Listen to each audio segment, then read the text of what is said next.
lucky to have such a wonderful panel, and I want to extend a specific thank you to Kira Orange-Jones, who has decided to moderate for us. Kira has worked in education for almost 20 years and is an alum of Teach for America, which we're very proud of. For over 8 years, Kira has served as the District 2 representative for the Louisiana State Board of Elementary and Secondary Education, and is currently a Senior Vice President for our organization. So we're very lucky to have her.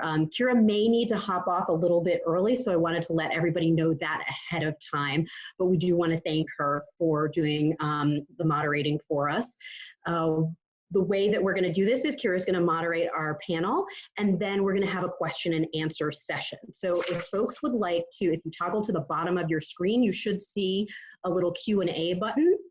If you put questions in there, they won't appear. You will be able to see your own questions, but they won't be visible to everyone else. I will be able to see them as a moderator. And so at the end, I will moderate those questions. If Kira is able to stay, then we would like her to participate given her expertise as a BESE member. And so she'll be able to answer some of those questions as well. So you can put those questions in as they come, but we will wait until after we've finished the panel discussion to do those questions. So just wanted to frame that for everybody. I'm gonna hop off of the video and leave it to our panelists. Again, thank you so much, Kira, and take it away. Thank you, Allison. And I just want to start by thanking everyone who's made time out of their days to be a part of this discussion.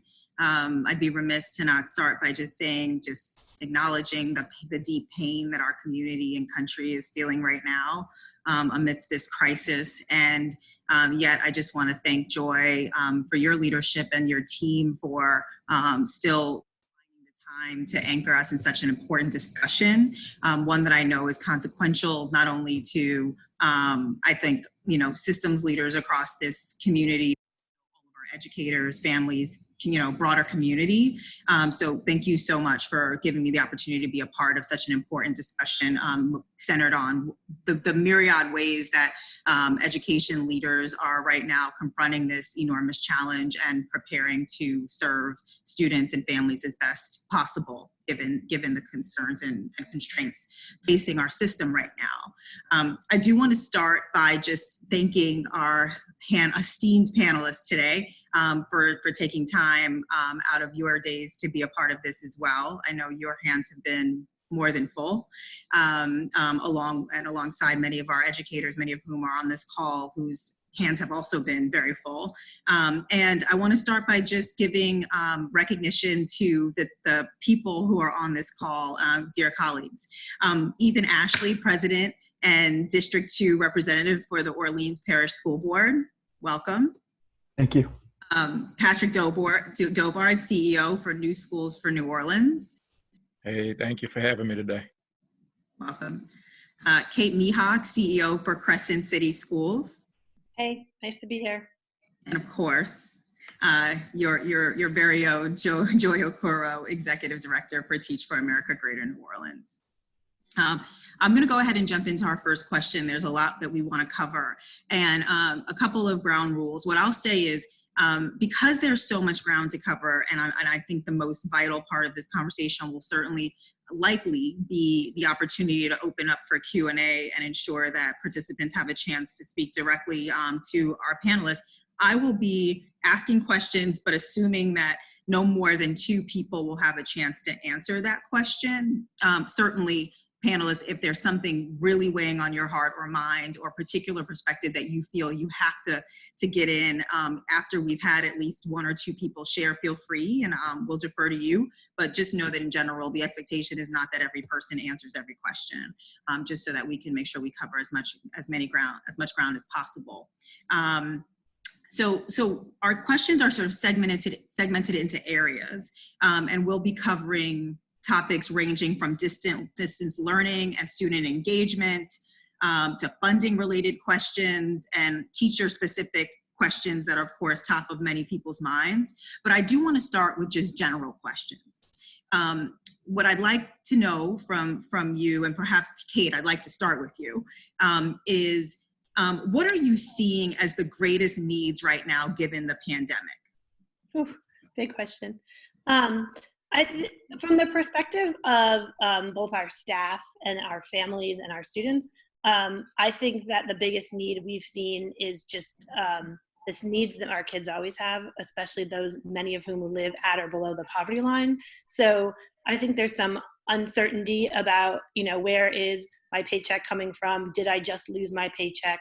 I think that's a lot of questions that are going on in a lot of houses in our families and our staff members, spouses and partners. Our staff are pretty stable right now, but sometimes now they're becoming the only breadwinners in their families. I think that's one question.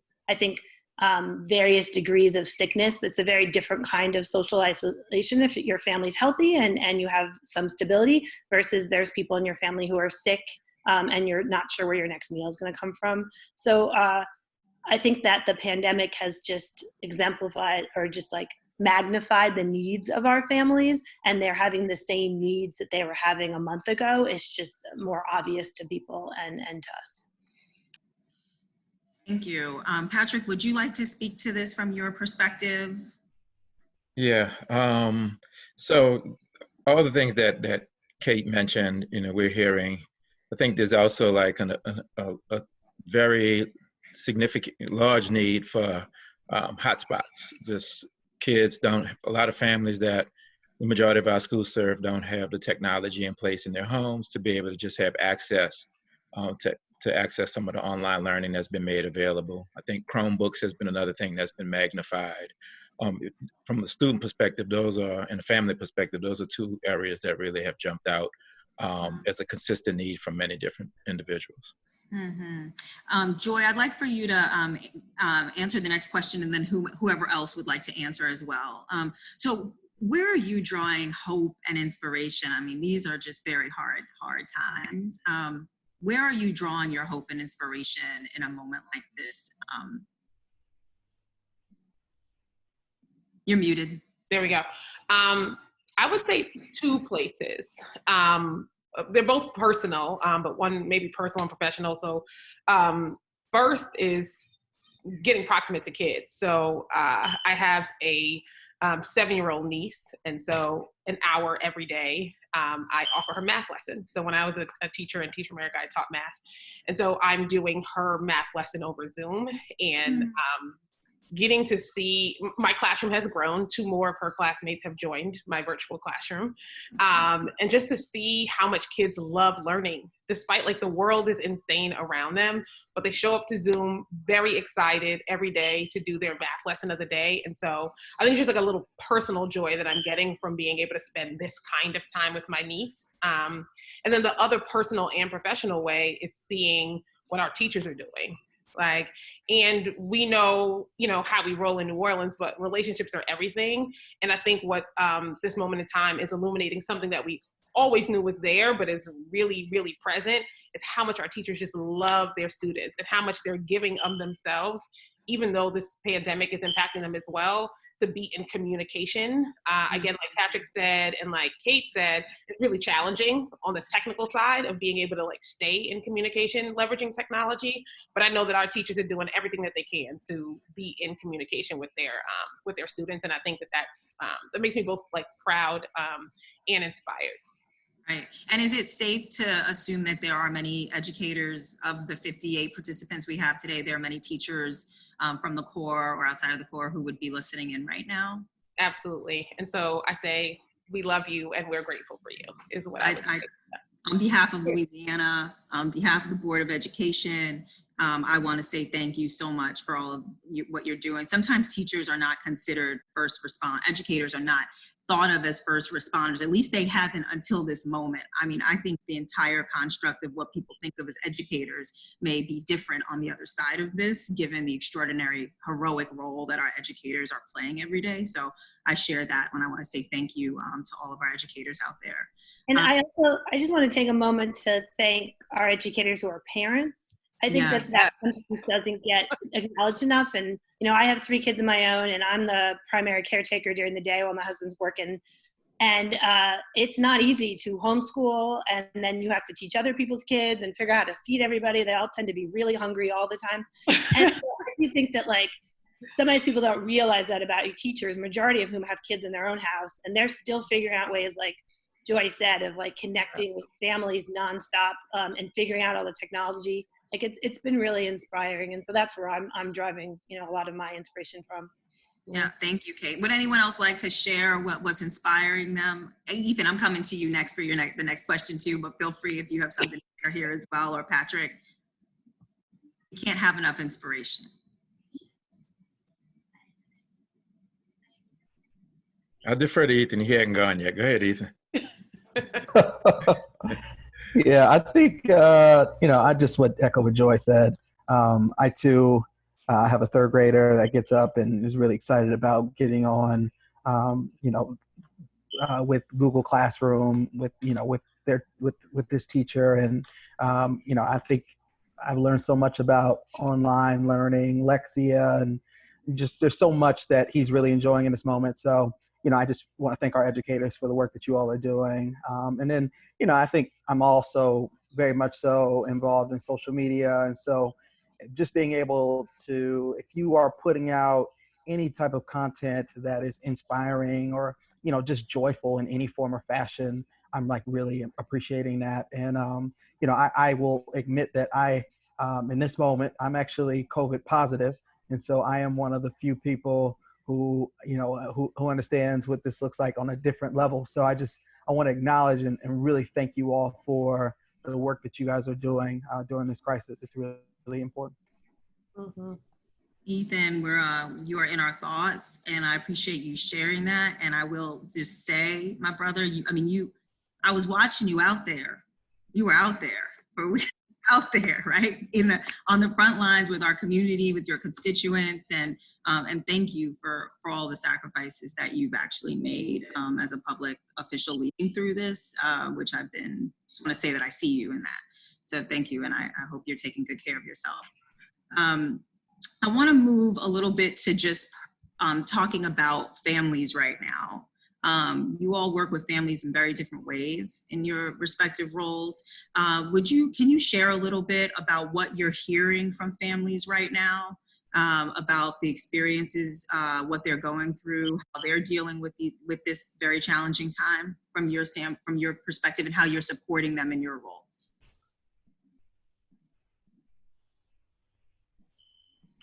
So I guess I could start, you know, from the district standpoint. You know, we have, I think, heard a lot from our families around some of the core needs that Kate spoke about, in terms of just making sure that they have the food that they need to provide for their families and young people, making sure that they're connected. As Patrick has talked about, connectivity is definitely a big issue. And so, you know, to the extent that we get these calls, we're trying to make sure that we're coordinating very well with our school leaders, and we're super excited about the work that they've been doing since day one. We've been coordinating collectively, and you know, I think it is the true power of the work that we've been, in terms of the culture that we've been creating in New Orleans, to make sure that we are able to fire on all cylinders when situations like this happens. And so I'm just really, really excited about that truth. But we have definitely been hearing, you know, just the need for being connected to food and making sure that happens. And, you know, our services went from very small in the beginning, and Kate's actually, you know, her team actually was like one of the first places I visited, and it was amazing. And now, you know, we have centers that are all over the city, which is great.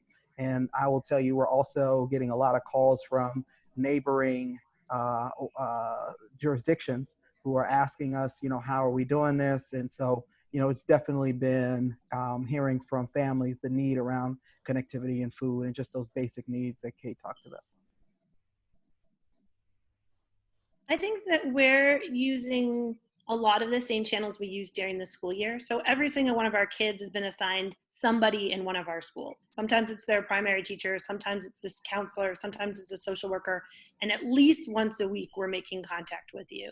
And then we're doing spreadsheets where we have going like, you know, here's all the kids engaged. Here's the families that need more food. Okay, how do we get them resources like Ethan talked about? There's so many in the city. Here's families that need Wi-Fi. So then we were able to go with NOLA PS and say, hey, here's how many Wi-Fi we need, and we're about a couple of days away from getting those Wi-Fis to students, and then we could potentially be almost 100% connected across our network.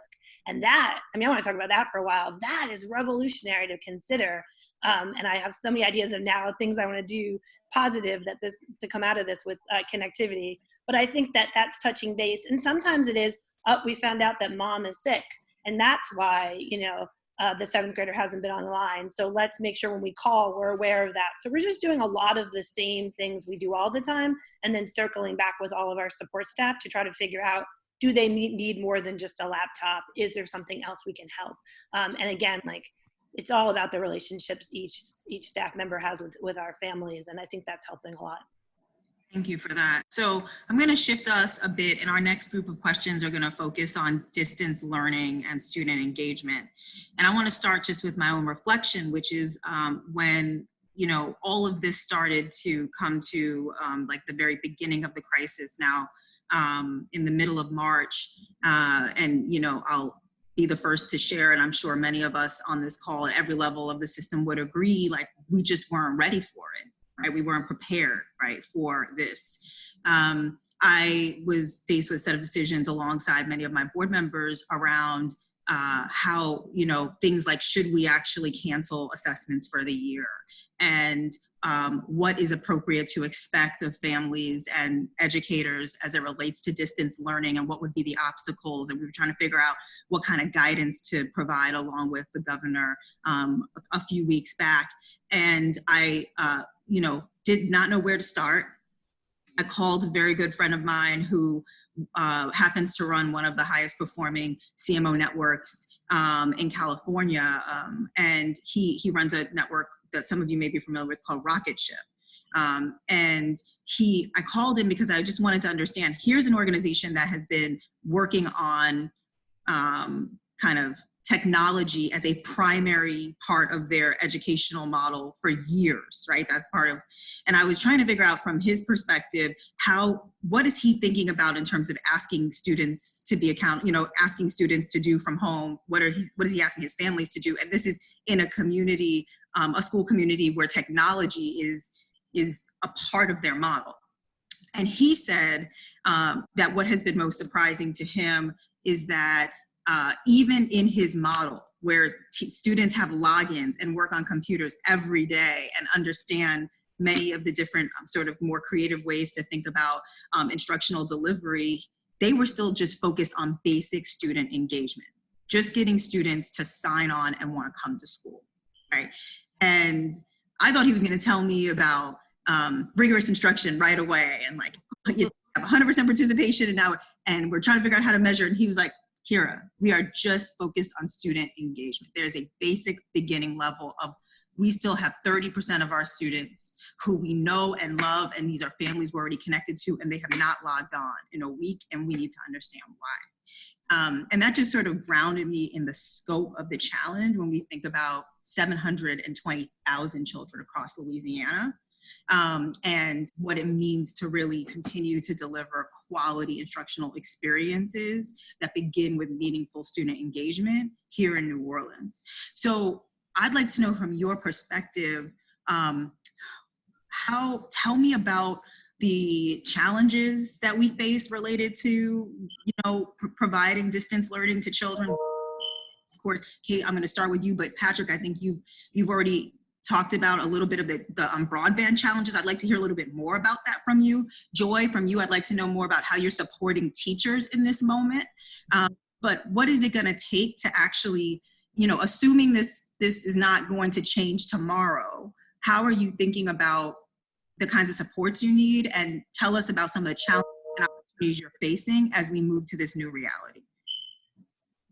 Yeah, I think one of the most exciting things there's so many exciting things about working in New Orleans, but one of the things is around distance learning and watching all three of my schools do a lot of things that are similar, but a lot of things that are different. And then hearing across the city all the different ways other schools and CMOs are approaching distance learning. So I actually think every week we get a little bit better at this. And I can't wait to spend some time debriefing this moment. because we're anticipating that we may in the next year have to do this again. So we're trying to think about what did we do well this time and what did we do not. I think early on it was get Chromebooks in students' hands. We've given out 700. We're going to give out more now that we got some from OPSB2. I think it was try to figure out connectivity, call students, try to help them with schedules, try to help our teachers with schedules. I think we at Crescent City Schools we assumed that a lot of us are parents, maybe because it's run by a parent, and that we couldn't ask our teachers to give us 8 hours of work all day long. And so we actually are asking for 3 hours a day. We say 10 to 1, your teachers are available. And we try to create some structure there with kids. And we ask them to engage for those 3 hours. So I think starting small and then figuring out how we might move more versus starting at, there's an 8-hour day and you have to be online all the time, because that just seemed unrealistic for the adults and the kids. So I think that's one thing we're still sort of playing with. And then the engagement piece, there's always those kids who have their hands raised and they're ready and they're doing 17 projects, and those are the same kids that were doing that before. And so how do we make sure we don't lose some of our students that are always hard to get? I think that we haven't figured that out yet. That's still a challenge. Thank you. Yeah, and tell me from your standpoint, Kate, within your system, how are the children? I mean, the children are hanging in there because that is what children do, right? They adapt, and they are they're connected to their teachers or to staff members. I would say 90 to 95% of our kids are doing some level of work. There's about 5% that we're still worried about, and that's the same as 5% we always worry about. So they're hanging in there, but I think they miss their structure. I want to thank you, Ethan, because in moments like this, I know as an elected official myself, there's a level of decisive, agile leadership that is needed. From my perspective, OPSB acted quickly. You all made decisions about resources. My understanding is there was a $5 million allocation that was granted immediately so that schools had access to Chromebooks, for example, when they needed it. So you may want to speak to that a little bit later on, but I just want to acknowledge that in Kate's point, that didn't just fall from the sky, that required leadership. So thank you on behalf of the entire board. Patrick, do you want to speak to the challenges at this point? Yeah, I'm not as close to the challenges as Kate is, but have reached out to a number of leaders over the last several weeks. And I think for me, it's, I try to look at it through a different lens than most folks. I told my team we were going to go slow at these first few weeks because I could remember Katrina, and I wrote about it recently for a blog for the National Association of Charter School Authorizers, where people mean well at the beginning of crisis and they just immediately jump in, and a lot of things are done via emotion. And, this is a little bit different in the sense that we're thinking safety first. So, thank you for all of the first responders out there, for all of the doctors and nurses and technicians who are doing an amazing job in New Orleans. And then at the same time, we have sort of the luxury to kind of sit back and then ask a lot of questions right now and say, like, what are you needing? And so we're still gathering information. One of the things that this has shown us is that, and we know this already, but it seems like crisis brings out some of the obvious things in more glaring ways for a larger population. When I say that, I mean, we just know that too many poor kids, particularly kids of color, all around this state and all around this country, are significantly hampered by the fact that they don't have widespread broadband access and Wi-Fi.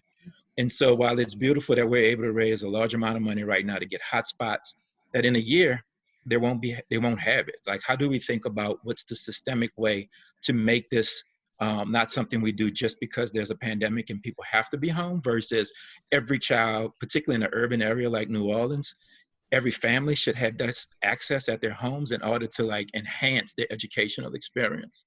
And so I think that's that's a huge challenge, a systemic challenge. And there are other things, because I keep thinking of it in 3 areas, and they're like 3 T's. So it helps me remember them nicely. It's talent, it's trauma, and it's technology.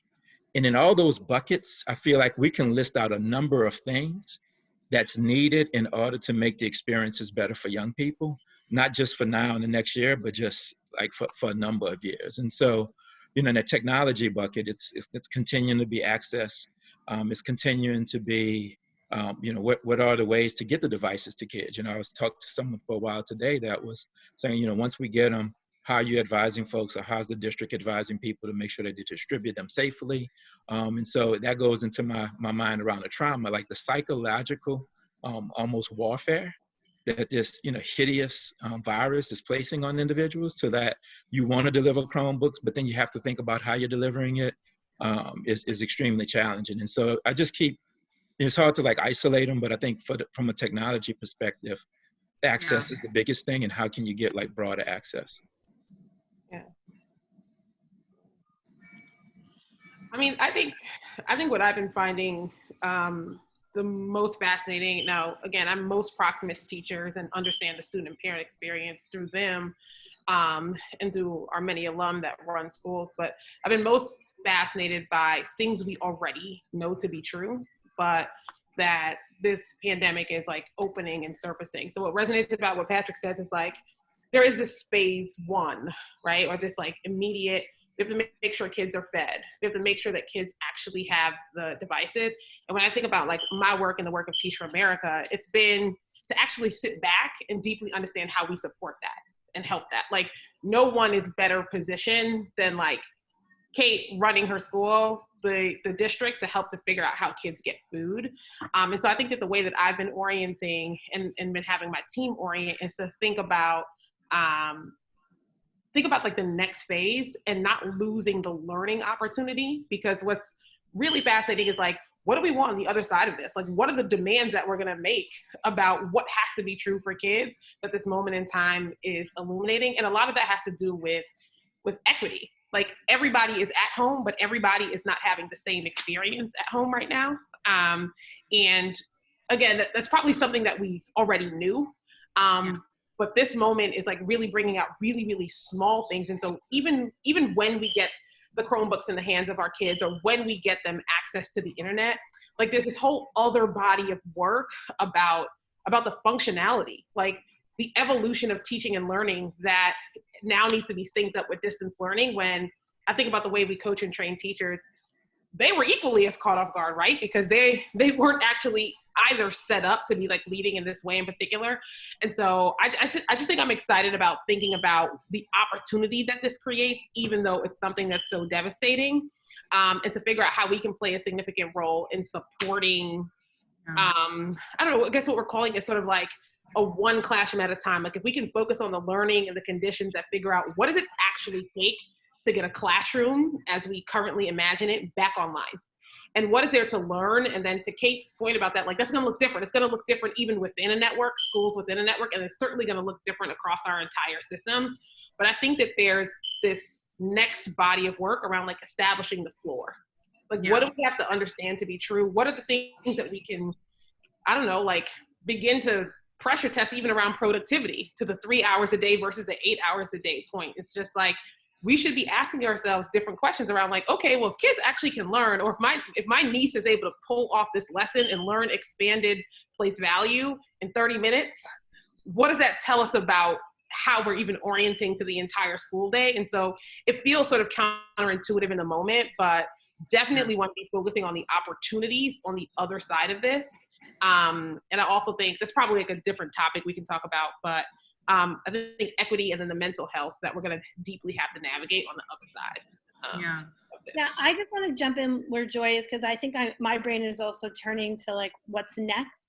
And I think that this has also caused us to confront some of our own biases about what our kids can do. Because I think that sometimes we've never done a full on how many of our families have internet. We never asked that question because we assumed not that many. But then actually when we had to ask the question, we found that number was somewhere between 30 and at one of my schools, 50%. Well, if 50% of our kids already have internet, then perhaps we can actually get the other 50% connected, and we could be the first city in New Orleans, in the country, to have total connectivity. We're not as far away from what we want than what we believed. And I think that we're also seeing kids and families and all sorts of more things than we thought was possible. And I think that's exciting for me to think. And I think what Joy alluded to about time and expectations, and maybe we can flip homework. And I don't know, there's a lot of really interesting things that could come of this. that maybe we never really thought was possible. So I'm starting to get excited about that possibility. So we're gonna, in a moment, I wanna move to funding and talk a little bit about resources and what you think is coming as you start to think ahead. But, you know, this conversation led me to think about one quick question that I wanna ask you, Patrick. When you think about,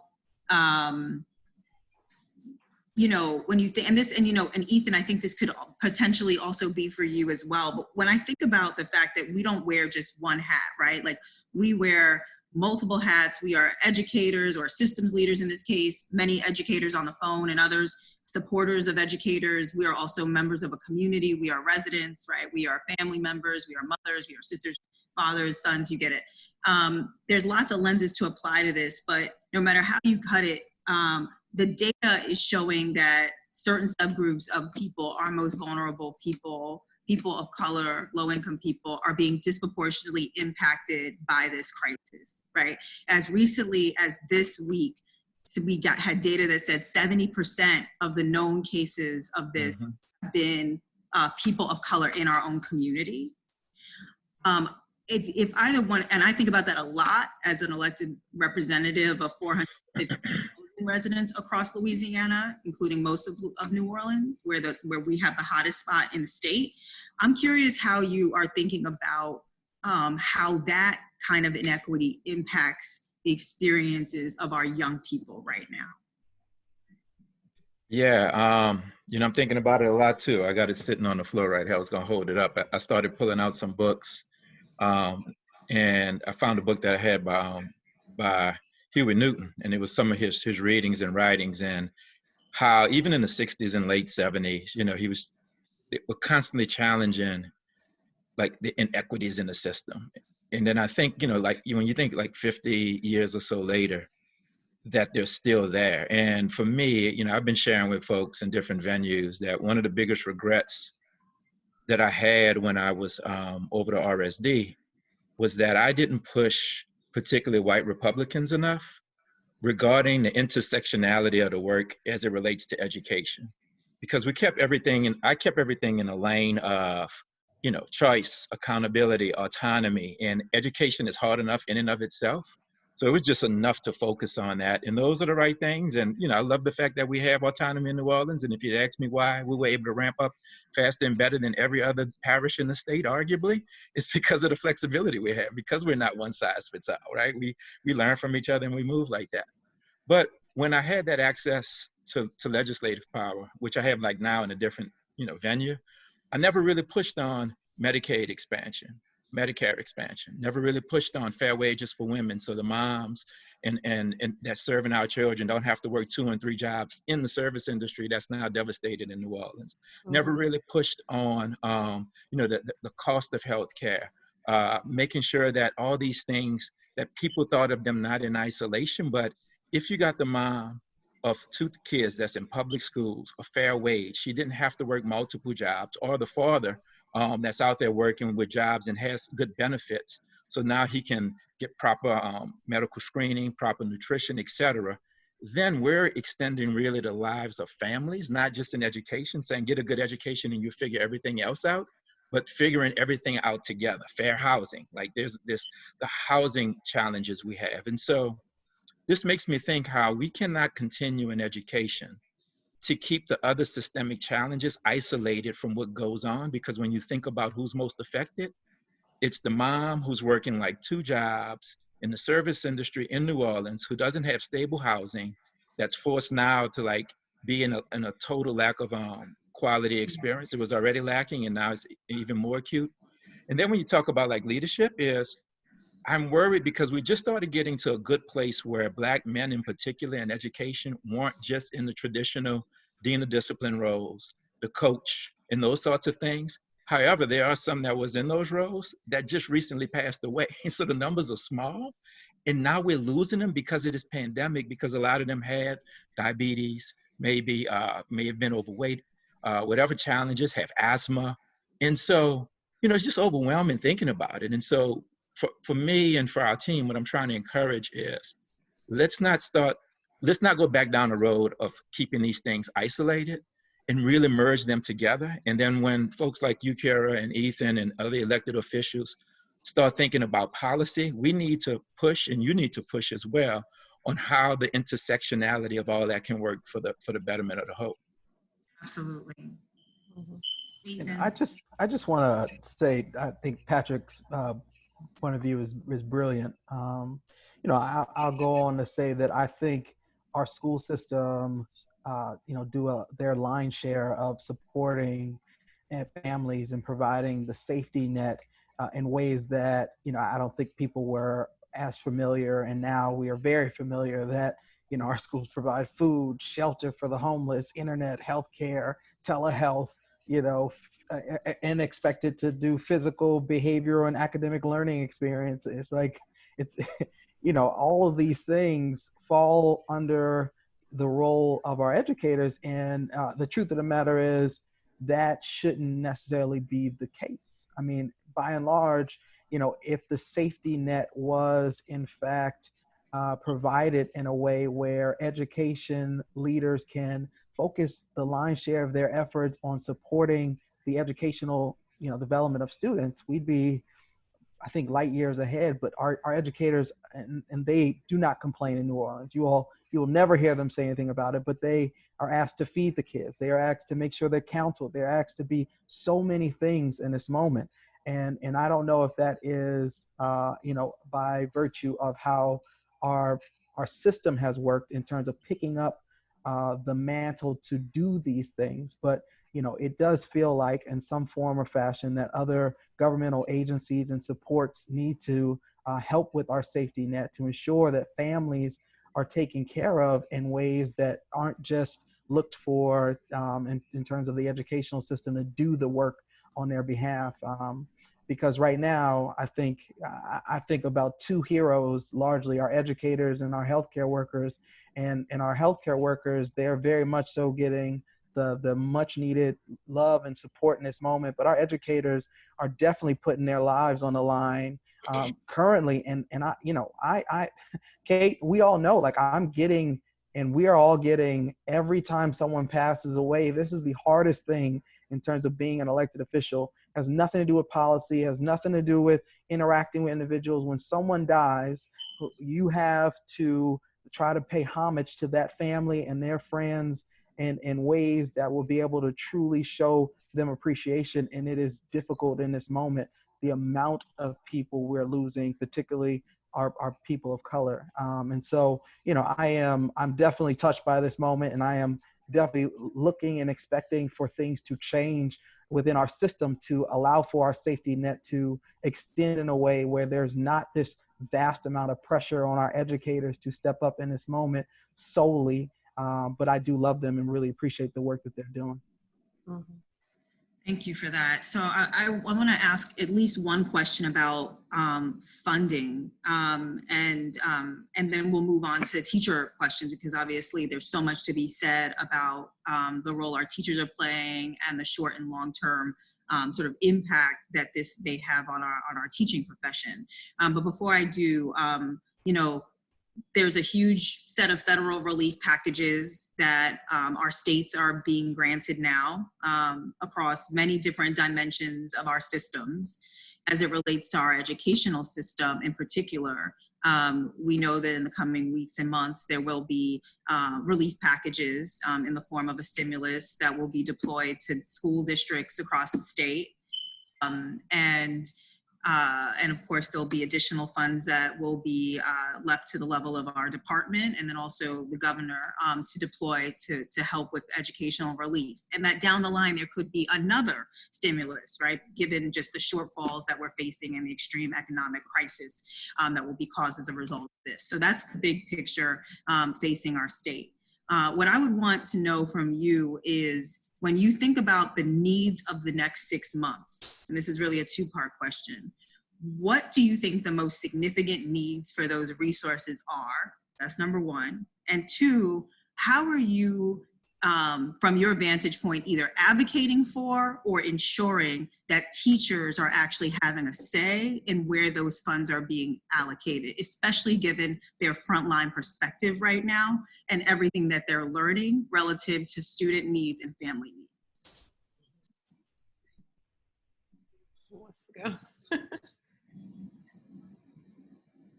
Well, I'll just step in. I know for sure that my colleagues will have a lot to say, but this is probably one of the things that, as a system, if we're not thinking about this, I don't know when we will think about it. And this is really what Patrick talked about earlier, is around like the mental health supports that's necessary in this moment, because this crisis is just as devastating as Katrina.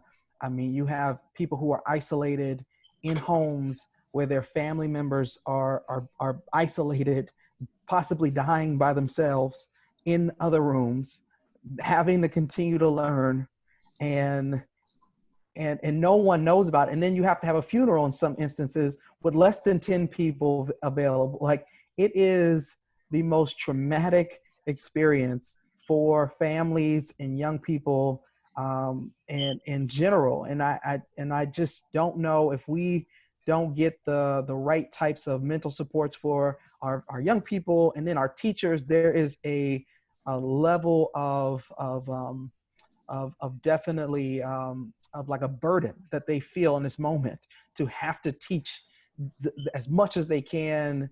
And like, you know, a lot of our teachers, if not all of our teachers, feel this overwhelming burden to make sure that our most vulnerable and children are taken care of. And that too exacerbates their mental health in this time. And so, like, I'm just really worried about our ability, like, to support our mental health in isolation. Like, this is not like you can't, like, you can't go to someone's house right now. I mean, like, they're Right. literally isolated. So it's just that if from my vantage point, I mean, obviously distance learning is important, but systematically we have to figure out ways to get mental health supports and counseling and counselors to our students and our teachers and educators in this moment, in real ways. Yeah, and I'll jump in. I agree with that, and I'm glad you're thinking that way, Ethan. Now, I mentioned talent, trauma, and technology, but I think in order to really answer your question, Kira, like, one, I want to know how much out of the governor's package that's earmarked for education, how does that break down for how much New Orleans is going to get? Mhm. Because that will then depend on, in my mind, if New Orleans, out of the, I think it's about 187 million, I could be mixing up my buckets for the sake of this conversation. Let's say it's 200 million statewide. If New Orleans' piece of that is but 5 million, then what Kate mentioned, it might be better to spend it for like access for kids, to like dramatically drop the cost of like having Wi-Fi in your homes for all 50,000 kids in New Orleans public schools, because you're not going to get a lot out of it. You know, I learned this from Paul Pastorek. He said, sometimes when you're dealing with these like buckets of money, you got to think about the example he gave. Do you want to fill bellies, or do you want to just give everybody a teaspoon to say that they got something? And in this case, if the governor's piece can like really fill a void, then I would want to push and advocate for that. But then the larger package coming behind that, if we can say, all right, on average, the average New Orleans teacher is still under the Southern regional average for pay, and they may work 2 jobs.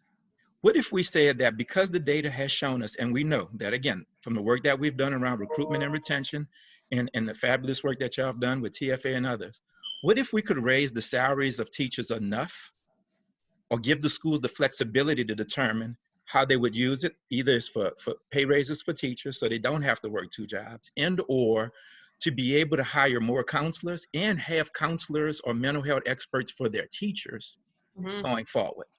But to me, it's about how much money, and then give broad parameters for people to be able to use it as they best see fit. Because I can't tell Crescent City what's going to be best for Crescent City, versus I'm still a firm proponent in giving Crescent City the money, hold them accountable, and say, look, these are the broad areas you could use it, and go forth and do good. And I'll do the same thing for First Line. I'll do the same thing, whether it's a single site like A-Line.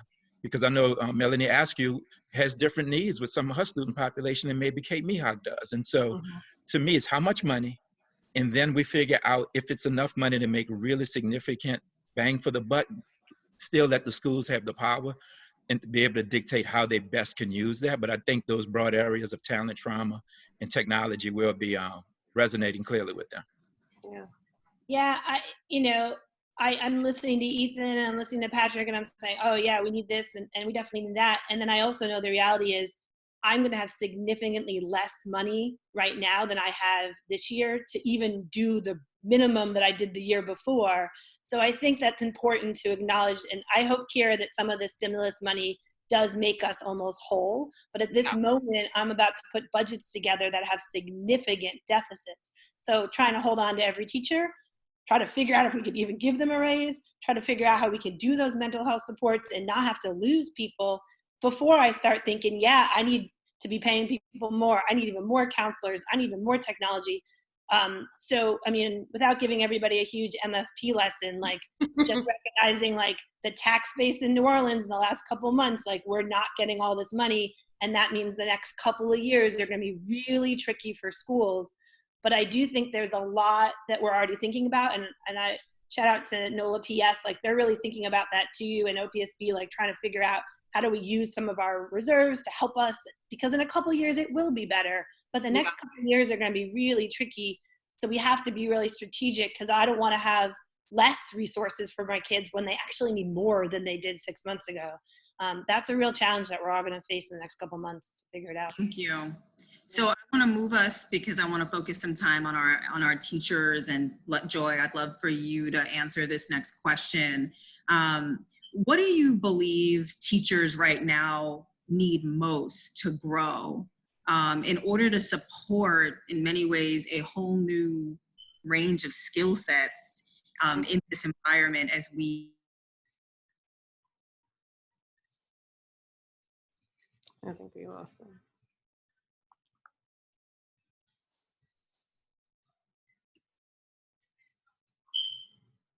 Joy, you could probably answer that. I could probably answer the rest of the question. I don't know what happened here.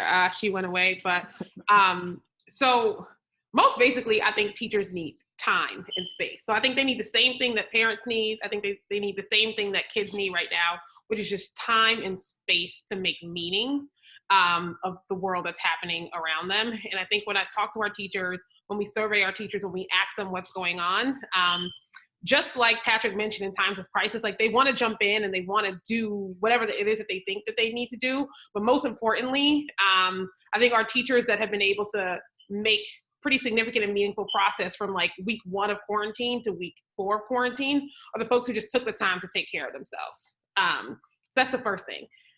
Then after folks have like the time to figure out how they can show up as their best selves, I think we have to like massively evolve our approach to teaching and learning and nimbleness. I think in many places, even though we have a completely decentralized system, things manifest differently in very different schools. Our approach to teaching is by and large the same.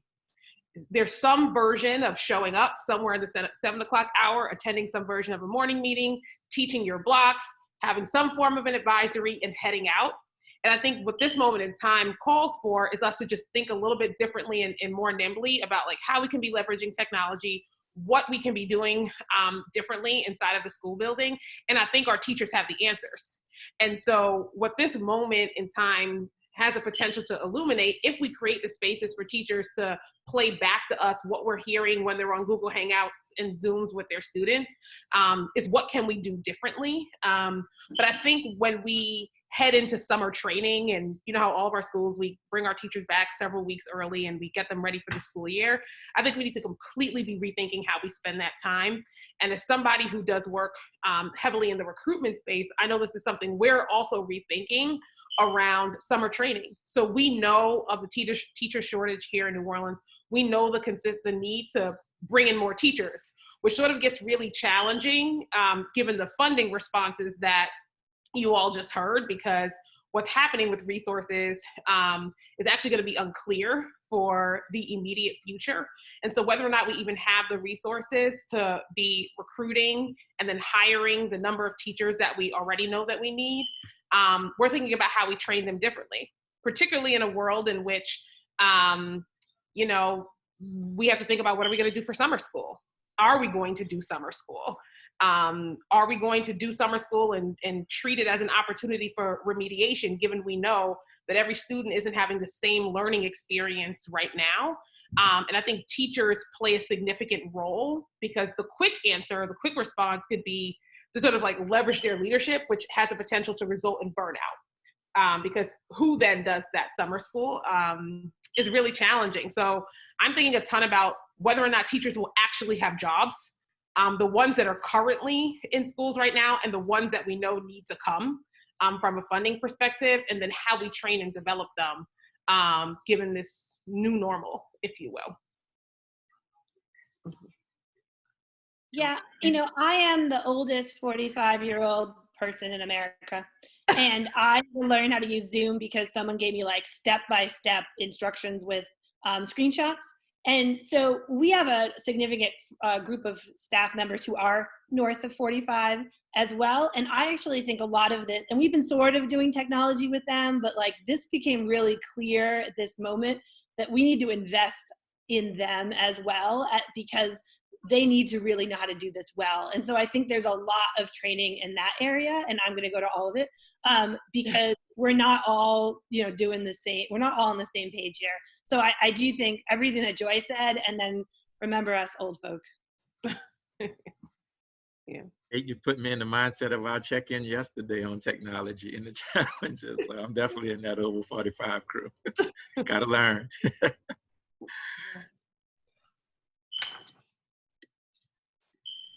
We have Kira's probably trying to get back in. While Kira's trying to get back in the chat, it's actually almost time anyway for us to be moving to questions. So Allison, why don't you help us encourage folks to submit questions? Yeah, submit questions, but I think, you know, one of the, one last question that I think that we've got is, you know, Patrick, I think anybody on the panel could probably address this, but Patrick, NSNO has done a lot of work around the fact that we are facing a huge teacher shortage every year. I'd love to know from everybody, just economically, what are you guys thinking and predicting how this is going to impact our recruitment and retention? Yeah, you know, I'm an optimist at heart. And so, you know, I talked to Alex Jarrell, who's leading our talent team, and he brought me back to some thoughts that some leaders shared with us a while back, where we felt like this might be an opportunity for people who are like mid-career changers to maybe want to come into education. Because once this clears, it's still, education is always one of the most stable parts of the economy, and one of the stablest parts where, you know, there are always jobs, there's always a need, particularly for quality people. So we're hopeful that maybe there might be some folks who are really thinking about some type of like career changes because of this, and would then go into you know, the education arena. So there's some hope in that. I think it's a little early to tell otherwise what the numbers will be. It looks like the NOLA, the Teach New Orleans site that we have, that the number of resumes are still increasing, so there's still good movement on that. I know a few networks that I've talked to the leaders of, gotten the information that they're like fully hired for next year. There are a few that's a bit behind, so we're a little concerned, and we're actually putting resources to help them. But I think overall, hopeful that it'll be stable. The thing that we just don't know is how much longer this will last as far as the social distancing and the stay at home, because then it then could affect how people think about whether they will want to come into education and what the next school year may look like. I want to apologize, y'all. I know that I've had some internet. I'm back. I think we got the problem solved. Now I'm on my phone, so I think we're good. So I want to, if we feel like you'll tell me, do you all feel like you've explored this topic around teachers, both what their current challenges are and what might be ahead for them? I don't want to move us until we feel like we've had the conversation that we want to have. Yeah. Anything more to be said? Yeah, go ahead. Yeah. Well, I was going to mention, like, we don't know these. We had the best retention that we've ever had a year ago. And I'm interested in, there's always about 5 or 10% of our staff who like choose to do something else, not go teach in another organization or teach, but like, I'm going to go work here. I'm going to go do this. Right. And I think, I'm hoping, and they're all people we don't want to lose. I actually think that we've already started hearing from some of them that like, oh, maybe I want to stay another year, or maybe I want to stay in a more stable job. And I believe our retention numbers will be strong because, for somewhat like Patrick said, like, teachers need to exist. We are paying you, like, there's not been the volatility in the market. So I'm hoping that that group of folks, which happens every year, and we love them all, but we hate when they go, like, they don't go this year. And then we get them another year. Maybe we convince them to stay a few more years. So that's my hope, but I'll let you all know in August what those numbers are. Mm-hmm. Okay. So we're getting ready to close this part of our conversation so that we have time to move to Q&A. But I do want to end with one hopeful question, which is based on an observation. And Patrick, you spoke to it earlier, but I don't know if everyone has the context with everybody working so hard with what's in front of them to serve children and in the many, many ways that participants on this call have done that. But what many on the call may not know is that I know all too well, because from my state perspective, it's my job to know how many districts in the days following the immediate closure of school facilities and the governor's order, how many districts were able to stand up food centers for children, for example, and how many really had additional challenges, capacity challenges or otherwise, making it harder for them to do so. And in most of the conversations I've had with other state officials, many have remarked on just the agility, the leadership with which New Orleans was able to actually stand up food center. I believe we had 43 food centers stood up in the same amount of time as like New York City, which is 5, 6, 7 times the size of our city, which had barely any more than we had at that time within days, right? And I think there's something about that speaks to the resilience and speaks to the commitment of educators across this city. But I want to know from each of you, like, why do you think that was? Like, from your understanding of this incredible city and its people, why do you think it was the case that was able to happen? I'd love to take this one because I think it actually shows the power of the current system that we have in New Orleans. As school leaders, we have the relationships directly with our food service providers. So we, started calling them when we knew schools were closing. But we also have a really good central office with NOLA PS. And so we were able to say, hey, here's a few sites and get going. But then NOLA PS was able to say, hey, let's coordinate this across the city so we don't leave any place in the city unaffected. So we were able to both get 6 up in one day, but by the end of the week, you said, get 43. And I think it's the relationships on the ground with decentralization plus centralization that made sure we were not all doing our own thing. Like an example is we all decided to feed from 9 to 12. So it was easy for families. And then we can get that out to the city and get that out on social media. So there is a role for the district to play, and there is a role for school leaders to play. And that food service was the perfect way that it would play out. And if we continue to make decisions in that way, I think there's a lot more we can do.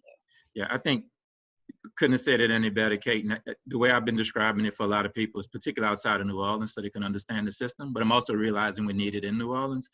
Is there's 3 distinct parts: the regulators, the innovators, and the collaborators. Regulator is government, NOLA PS. The innovators are the people running the schools like Kate and others. And the collaborators are groups like us and TFA and others who collaborate to help support those. And everybody's role in their lane became more clear, and we were able to do way more faster than traditional bureaucratic school districts. And to me, I'll throw like a little bomb out there in the sense of like unified calendar. I've not been a proponent of it, but if schools want it, that's great. But this is like one of those instances, never saw this coming. Some people might want to go to school a little less like in the building, because now they have the opportunity to maybe have more ability to do distance learning. I'm not saying that that's the wrong answer. And if parents want it, that's great. But our nimbleness and our flexibility should not be underestimated, particularly in times of crisis. And I think we should be even more creative when we're not in a crisis on how to make things work better together. The only thing I'd add to, what Kate and Patrick talked about was just the fact that there was a clear lack of pride in politics. I mean, from the mayor's office to Cedric Richmond's office, all the way through to Kira. Like, we were everyone, all of my colleagues on the school board, I don't think I've ever had, we had 2 emergency meetings, and they were called in less than 24 hours of one another, and everyone made the meeting. And so I just want everyone to acknowledge, like, it is a lack of pridefulness and a lack of politics when it comes to this moment, and people are not playing to put themselves on one platform higher than the other. It does not matter. It just matters, can we serve our people well and make sure that they know that we love them. We're trying to do our best to take care of them. And that is what I've seen from everyone on this call, and definitely other leaders as well. And so I'm really humbled, and I was really scared in this moment to be president of the school board of a crisis, and having everyone come together is definitely something that has warmed my heart, but has definitely made the leadership role easier. And I know our superintendent, Dr. Henderson Lewis Jr., feels the exact same way. So I just want to acknowledge that and thank everyone for all of the support that you all have given to make that possible.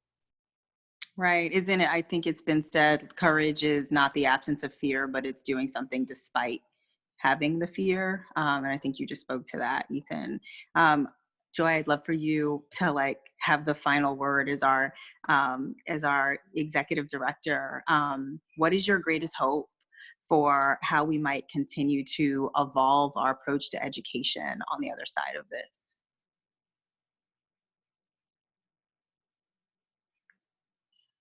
Let me get off mute. My word would be captured in learning.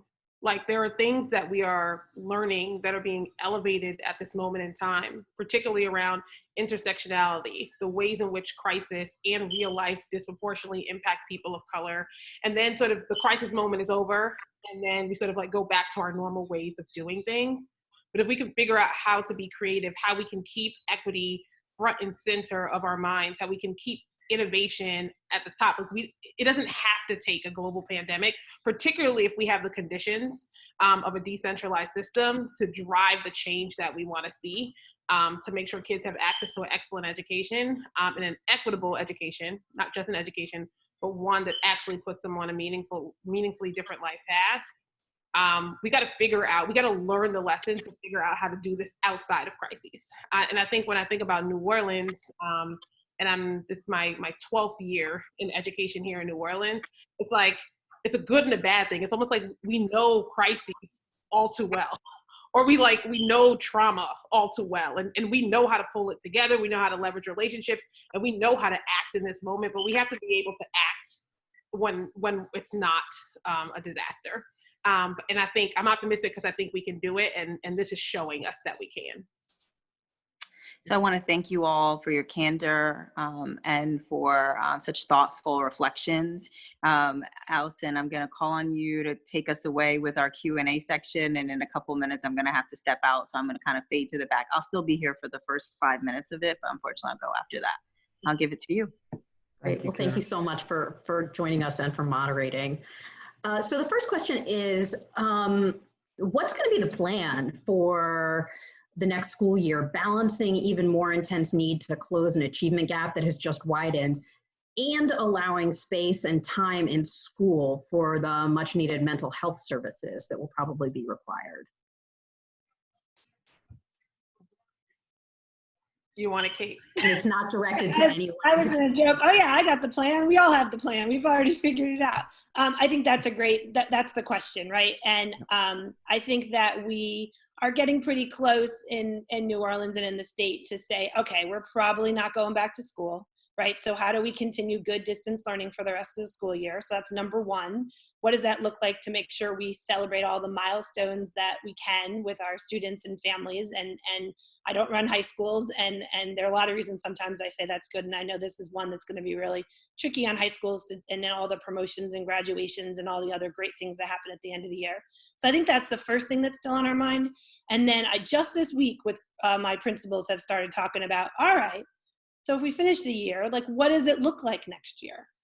First off, are we going to be back? So let's start with, okay, we think we'll be back in August. So great.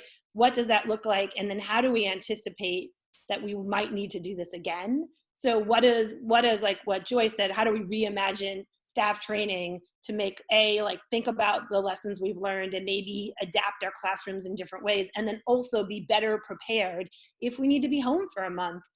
So I don't think anyone has a plan yet, but I think we're just about starting to really think about it.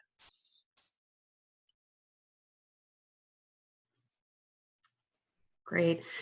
So the next question is, so in our organization, TFA, we support teachers, not just in Orleans. We also support Jefferson Parish, and this is from a Jefferson Parish teacher. She has students who live in Orleans and sees lots of crossover between JP and Orleans. JP teachers live in Orleans, send students to Orleans schools, and vice versa. But each school and each school board have a lot to handle and are kind of focusing on their own student needs, but all kids are our kids. So if we're anticipating the possible reoccurrence of the health emergency in the future, how do we better support our kids by building a coalition across parish lines? Our school board's communicating to share resources and ideas, and her specific example is the laptop distribution in Orleans is fantastic, but it's not happening in JP, at least not yet. So how do we account for loving all of our kids in our region? Well, that's a great question. And I want to acknowledge that we are, at least from Orleans Parish School Board standpoint, we've been in contact with board members in Jefferson Parish, board members in East Baton Rouge Parish, just our larger districts in general, trying to figure out what the answers are about how to, figure out how to stand up food distribution centers. I know Baton Rouge was actually one that followed us, and there was a lot of conversation with their representatives out there and their mayor, and there's a whole lot of stuff that they were trying to learn from us. So I do want to acknowledge that there was some form of coordination between the electeds in having those conversations. Resources are definitely different. We have the opportunity in this moment to have a good reserve that exists in this moment. So we did have the opportunity to be able to put aside the $5 million to support our young people in that way. But I do also want to acknowledge that our district is not just supporting our charters that are specific to Orleans Parish. We are also supporting type 2 charters. So that is a thing as well. I do want to acknowledge that in terms of supports.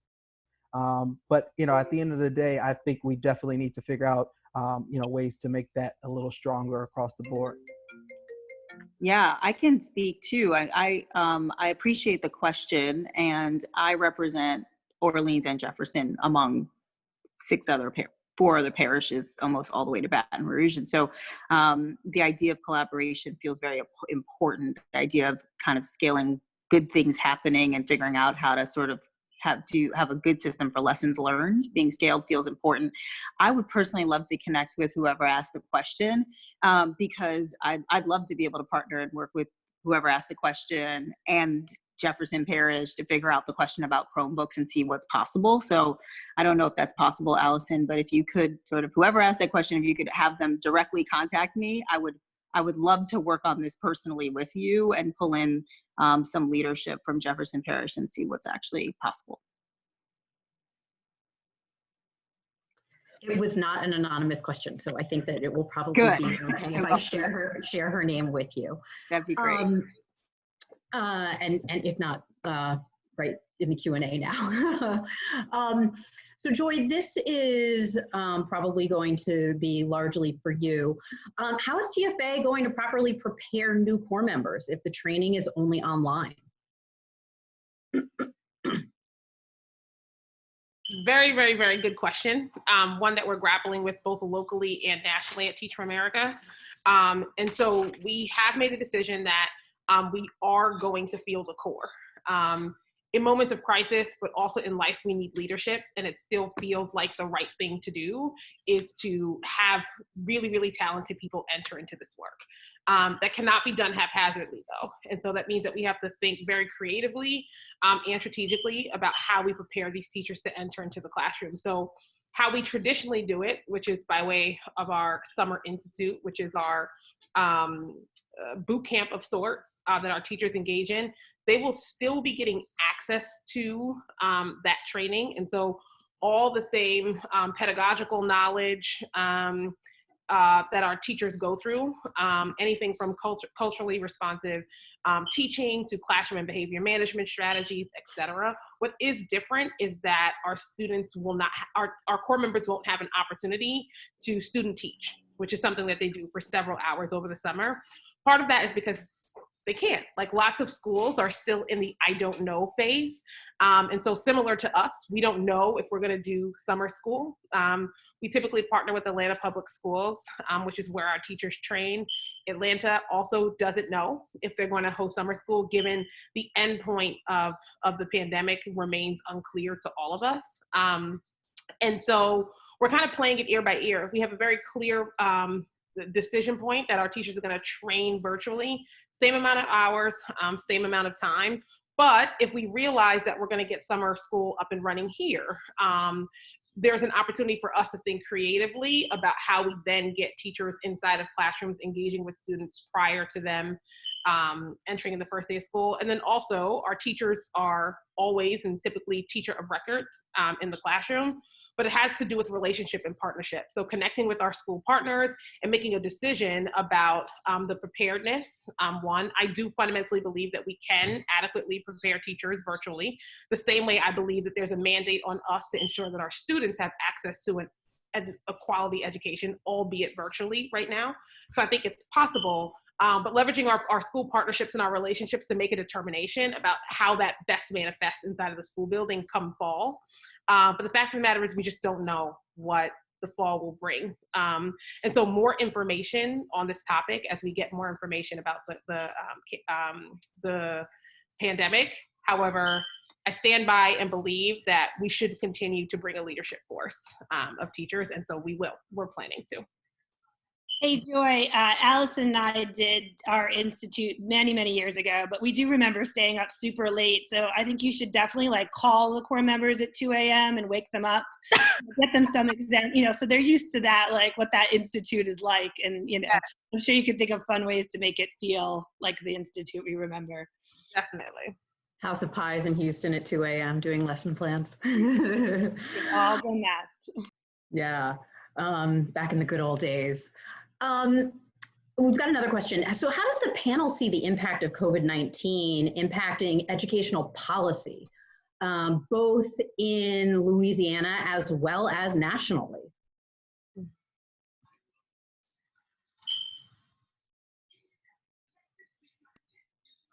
We lost Kier. I feel like Kier could have been, someone to answer this, but I think that there is a couple of things. One, we did not touch on special education or English language learners or special populations. I think there's a lot of questions and conversations about what that means during distance learning.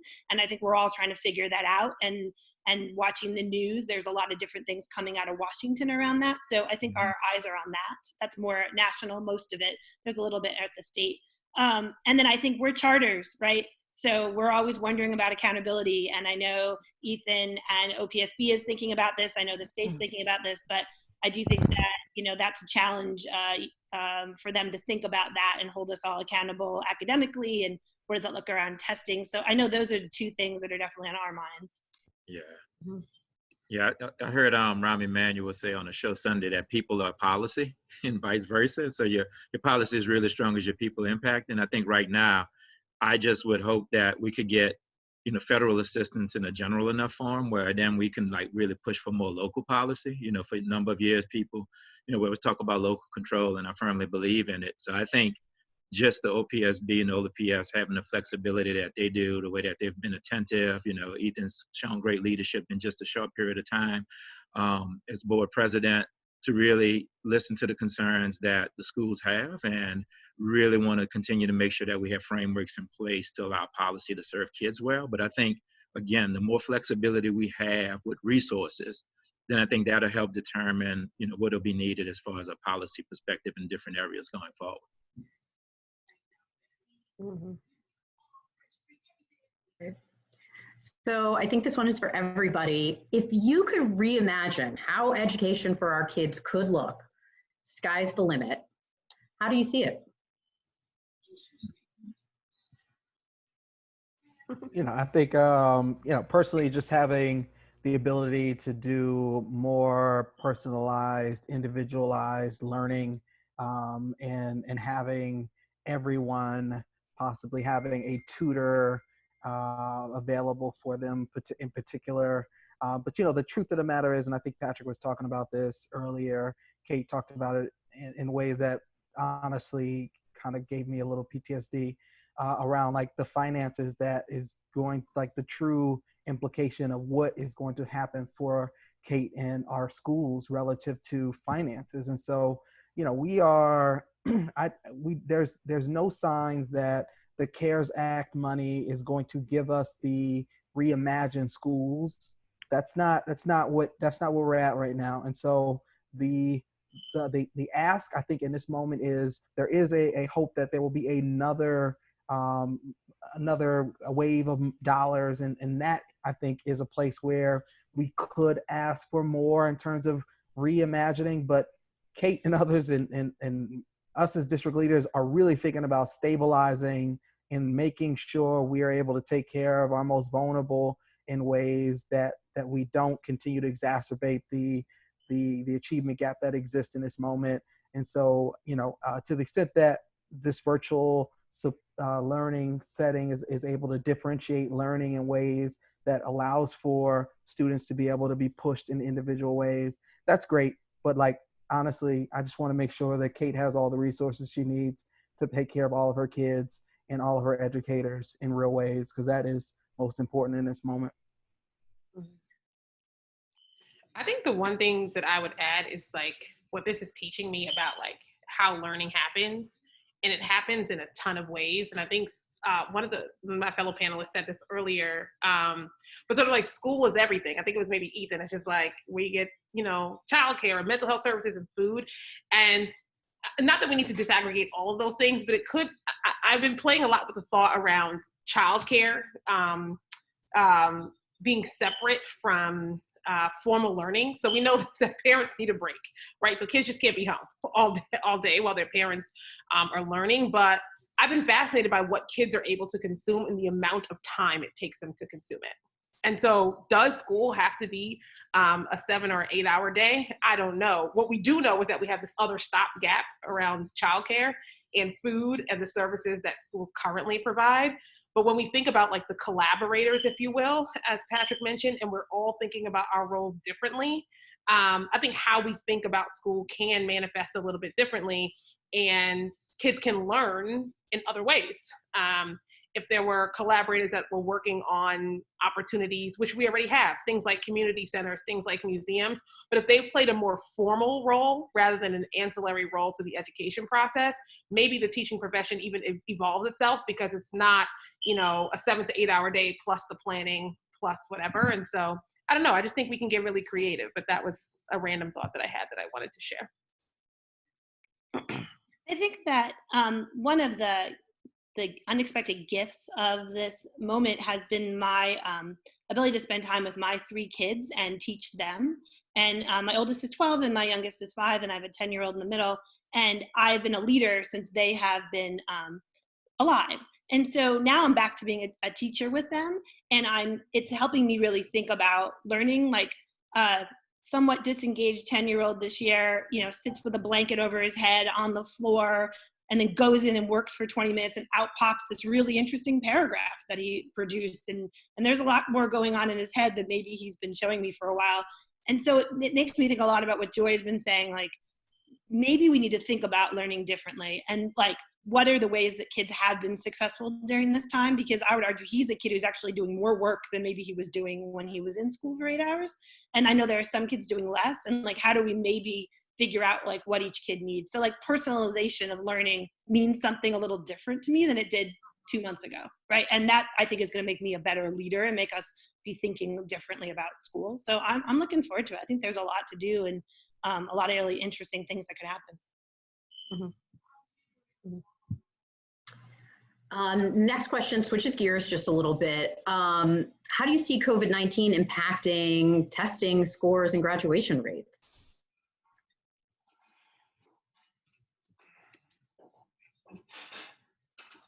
Yeah, I'll jump in. Well, I think the state, wisely, suspended accountability for this year.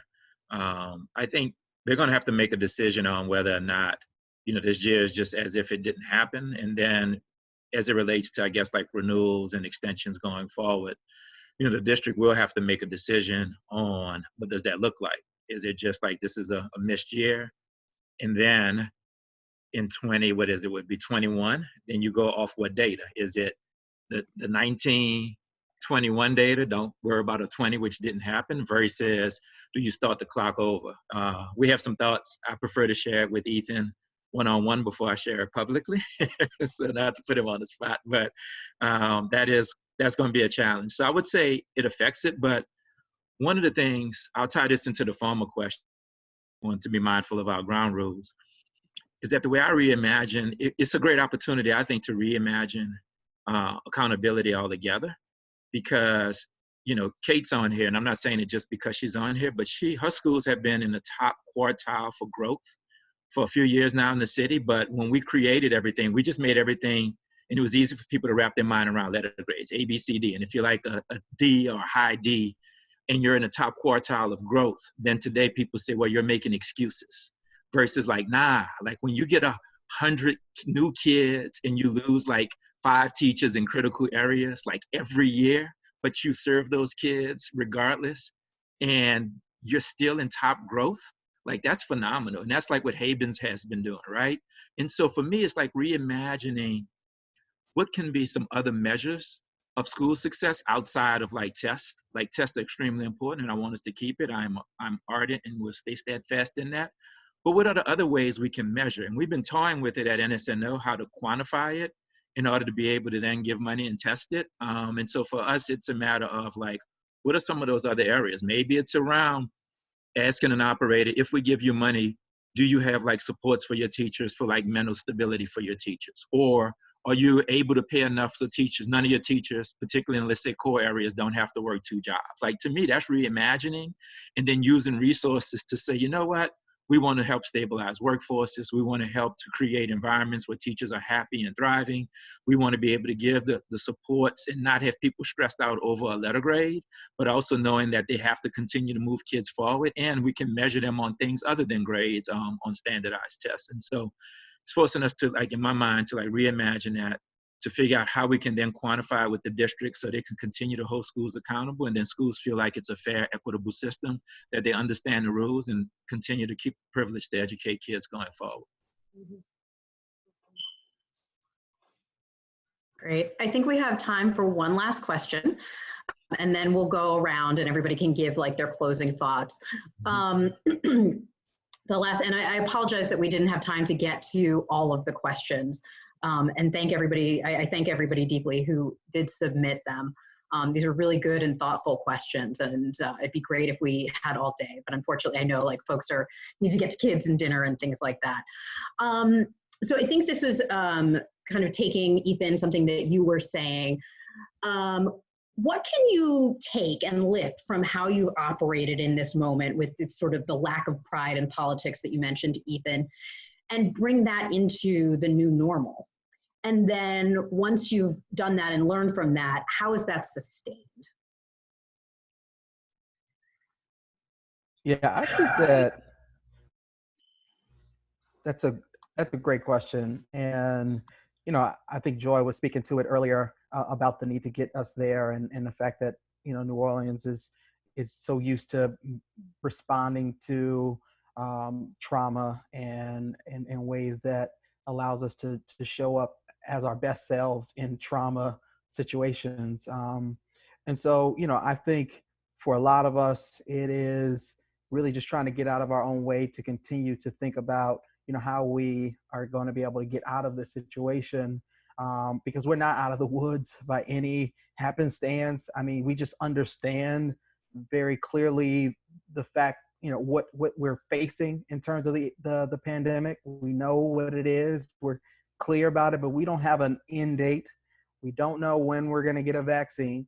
And so in this moment, I can't tell you that anything will change up until the moment that we get the vaccine.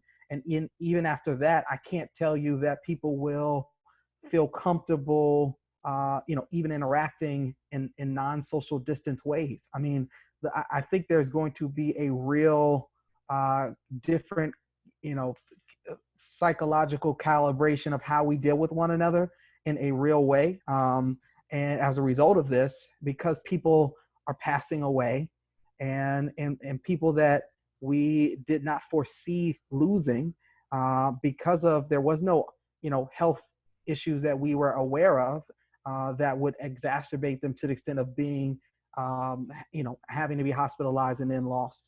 And so, I think that there's going to be a real prideless place in politics is definitely going to be tried to be put aside as we continue to recover, because recovery is not 6 months from now. Recovery is probably more like 3 to 5 years from now because of the economy that's going to be wrecked as a result of these issues. So I think that's what I would say, but I'd look for my colleagues to add.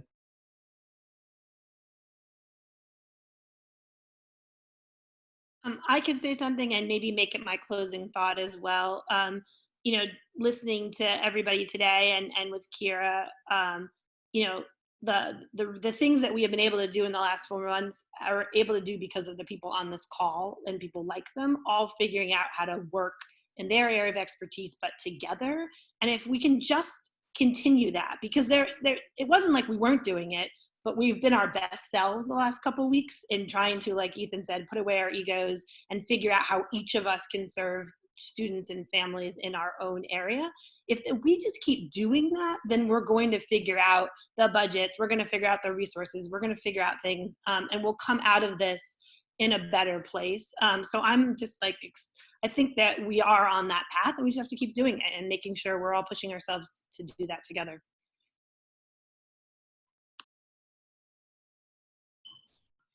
Great. And Patrick, do you have any final thoughts that you'd like to share or anything that we potentially didn't cover? Yeah, well, first I'd like to say, when y'all asked at the outset, and I just didn't respond, what's inspiring me is Ethan Ashley. I got to just say, it's very courageous of you, Ethan, to even be on today and to share as personally as you did. I admire you. I respect you tremendously. You already know this. And just gave me yet another thing to put on the why I think Ethan is a really awesome leader list, because you're courageous even in a trying health situation for yourself. So kudos to you, brother.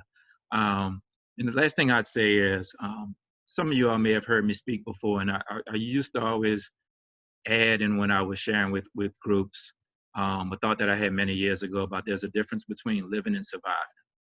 And when I talk about people who are living, I always say that's the people who, if they have something unfortunate in their work situation, they're like, oh, I think I'm going to take off 6 months and I'm going to go hiking. And I've been wanting to read this and write. And they're not even worried about like the fact that they lost a job. They're like, I think I'm going to just go whatever. And then you got people who are really living who are like, you know what?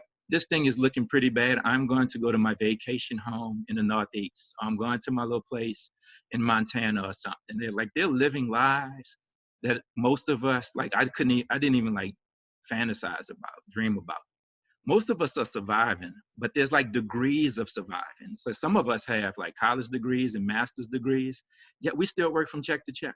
We still are month to month. We got very small savings, and vacation might be, we'll go to Biloxi for a week, or we're lucky to go to Disney and get the all-inclusive, but only for like 3 or 4 days because that'll stretch us. And that's surviving. But then I think about there are people who are surviving right now who literally don't know where they're going to live next month, who don't know how they're going to feed their children, who don't know what the healthcare situation is going to be like, their transportation situation is going to be like. And a lot of these people have degrees.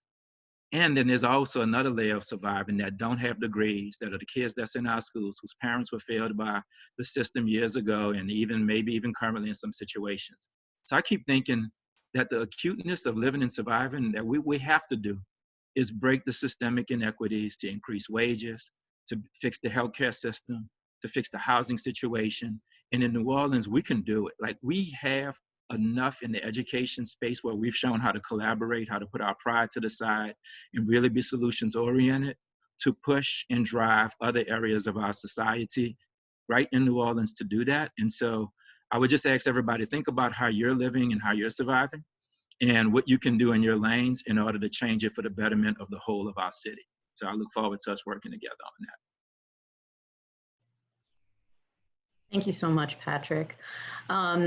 Ethan, do you have any final thoughts to share with us?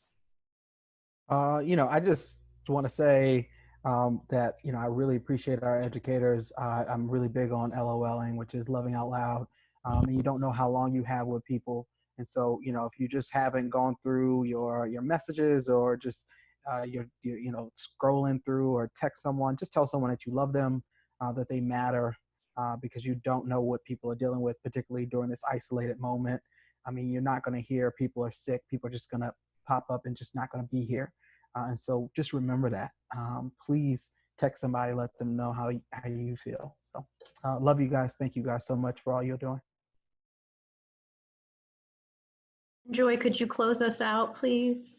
Absolutely. And I know we're about 4 minutes over and people have things to do, but I just want to close this out with a tremendous amount of gratitude. I think the spirit behind this roundtable in and of itself was to, one, elevate the voices of people who I know are doing very concrete work to ensure that our students and our families and our city are taken care of. And so any opportunity to elevate those voices matter. I think phase two is to elevate the voices of our educators and our teachers, given how much we know that they are doing. And so that's coming. But I don't know, I always say that our work in education is perpetual. Like, if you are in this work because you believe that we're gonna reach some final destination, you are in the wrong business. There will always be more. There's more equity to be had. There's more excellence to be attained. And that's what we're doing. Moments like this crisis accelerate our need to do that. But once this is over, we're still going to be fighting the same fight we were fighting before COVID-19 happened. And so I just want to express gratitude to my fellow panelists and, more importantly, friends. Thank every single attendee that made the time with working from home school or whatever it is that folks are doing right now. My dogs are telling me it's time to get off. So gratitude, thanks. Please follow all of us on our handles, NSNO, Crescent City, NOLA PS, TFA GNO. There's inspiration out there on social media. If you want to see what teachers and students are doing together, check us out on the internet. Thank you so much for joining, everybody, and have a great evening.